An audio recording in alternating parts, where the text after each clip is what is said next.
Hello students, welcome to English grammar of paradise institution. আজ তোমাদের মাধ্যমিক টেস্ট পেপার 2024 এর এবিটি এর পেজ নাম্বার 561 এর গ্রামারটা সলভ করে দেখাবো। চলো স্টার্ট করছি। দেখো, the plant growing slowly at first. তোমরা দেখেই বুঝতে পারছো যে দ্য প্ল্যান্ট গ্রোয়িং এখনো তো জন্মায়, তোমরা সঙ্গে সঙ্গে কিন্তু গ্রোস করে দেবে। কিন্তু তোমরা পড়ো, আরেকটু পড়ো। দেখো, দেখতে পাচ্ছ স্প্রেড আপ, তার শাখা প্রশাখাগুলো ছড়িয়ে দেয়। এটা দেখো পাস্ট টেন্সে রয়েছে, ছড়িয়ে দিয়েছিল, স্প্রেড আপ, সেই জন্য কিন্তু এটা পাস্ট টেন্সে হবে, গ্রিউ। তাহলে দ্য প্ল্যান্ট উদ্ভিদটি বড় হয়েছিল, স্লোলি আস্তে আস্তে, অ্যাট ফার্স্ট প্রথমে, স্প্রেড আপ শাখা প্রশাখা ছড়িয়ে দিয়েছিল, ওয়েন দ্য মনসুন রেন্স যখন মনসুন রেন্স কেম এসেছিল। নিশ্চয়ই এটা বুঝতে পারছো, পুরোটাই পাস্ট টেন্সে হবে। নেক্সট দেখো, ইট অ্যাট্রাক্টেড, এটা বুঝতে পারছো অ্যাট্রাক্টেড আছে, পাস্ট টেন্সে রয়েছে, তাহলে এটা কি হবে? ইট অ্যাট্রাক্টেড, আকর্ষিত করেছিল, পেরিলস টু, বিপদকেও। বুঝলে, পেরিলস মানে ডেঞ্জার্স, বিপদ। ওকে, নেক্সট দেখো, ওয়ান্স ইংলিশ সেলার, দেখে বুঝতে পারছো এটা ভায়োল রয়েছে, ইংলিশ সেলার, তাহলে কি হবে? অ্যান, একদা অ্যান ইংরেজ নাবিক ওয়াজ মেড ক্যাপ্টিভ, বন্দি করা হয়েছিল তাকে, কার দ্বারা? বাই দ্য ফ্রেঞ্চ, ফরাসিদের দ্বারা। ওকে, কি রয়েছে তারপরে? ফর মেনি ইয়ার্স, অনেক বছরের জন্য, হি ওয়াজ কেপ্ট ইন প্রিজন, তাকে জেলে রাখা হয়েছিল, তাহলে ফর। ক্লিয়ার হলো? এবার দেখো, do as directed change the voice, but Joe was not killed, দেখেই বুঝতে পারছো এটা প্যাসিভে রয়েছে, অ্যাক্টিভে করতে হবে।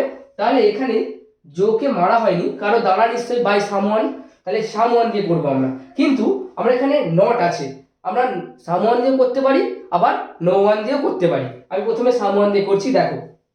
তাহলে বারটা প্রথমে আমি লিখে দিচ্ছি, তারপরে সামওয়ান। এটা যেহেতু পাস্ট টেন্সে রয়েছে, তাহলে এখানে কি আনতে হবে? Did not, someone did not kill Joe. বুঝলে? এবার নেক্সটটা নো ওয়ান দিয়ে, যেহেতু নট আছে, আমি নো ওয়ান দিয়ে করতে পারি। কিভাবে করবো দেখো, বাট নো ওয়ান,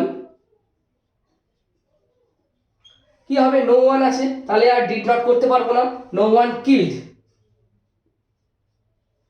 জো। বুঝলে? এইভাবে তোমরা কিন্তু এইটা করতে পারো, দুটোই করতে পারো। আচ্ছা, এটা স্মল লেটার।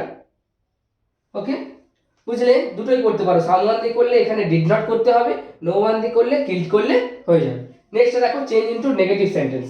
ক্রস অনলি, কেবলমাত্র ক্রস করো, ওয়েন ইট ইজ গ্রিন, যখন এটা সবুজ। তাহলে কি হবে এটা? ডোন্ট স্টপ, থেমো না, don't stop only when it is green, যখন সবুজ থাকবে তখন থামবে না, তার মানে তো ক্রস করবে। ভালো করে দেখো, ক্রস অনলি, কেবলমাত্র ক্রস করো মানে পার করো যখন এটা সবুজ, তাই তো? তাহলে ডোন্ট স্টপ, থামবে না, only when it is green, যখন এটা সবুজ। মিনিংটা কিন্তু সেম রয়েছে। ক্লিয়ার হলো? নেক্সট দেখো, দ্য টায়ার্ড ক্যাট, ক্লান্ত বিড়ালটি, গেটস রিলিফ, শান্তি পায়, বাই লিভিং দ্য রুম, ঘরটা ছেড়ে। তাহলে এই যে রিলিফ, এটা কি বলেছে? Verb form. রিলিফের ভার্ব ফর্ম কি? রিলিভ, RELIEVE, রিলিভ, তাই তো? মুক্ত পায়, মুক্ত হয়, রিলিভ মানে মুক্ত হয়। তাহলে দ্য টায়ার্ড ক্যাট, রিলিভ থেকে আমি ভার্ব করেছি, দেখো, রিলিভস, মুক্ত হয়, বাই, এটা কেন এস করলাম? এটা প্রেজেন্টে রয়েছে, তাই অ্যান্সারটাও কিন্তু আমাকে প্রেজেন্টে লিখতে হবে, বাই লিভিং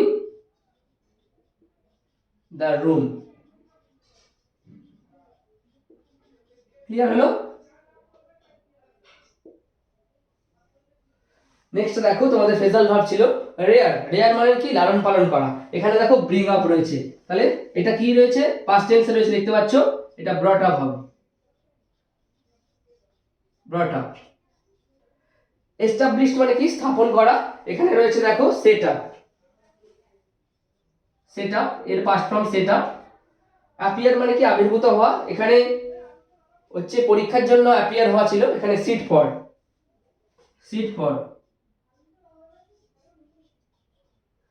সো এটা ছিল তোমাদের পেজ নাম্বার 561।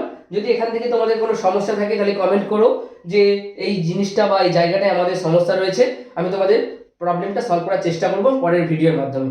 সো আজকের মতো এখানে রাখছি। পরের ক্লাসে আবার নেক্সট পেজটা নিয়ে তোমাদের দেখা হচ্ছে। সো ততক্ষণ ভালো থেকো, সুস্থ থেকো। Thank you.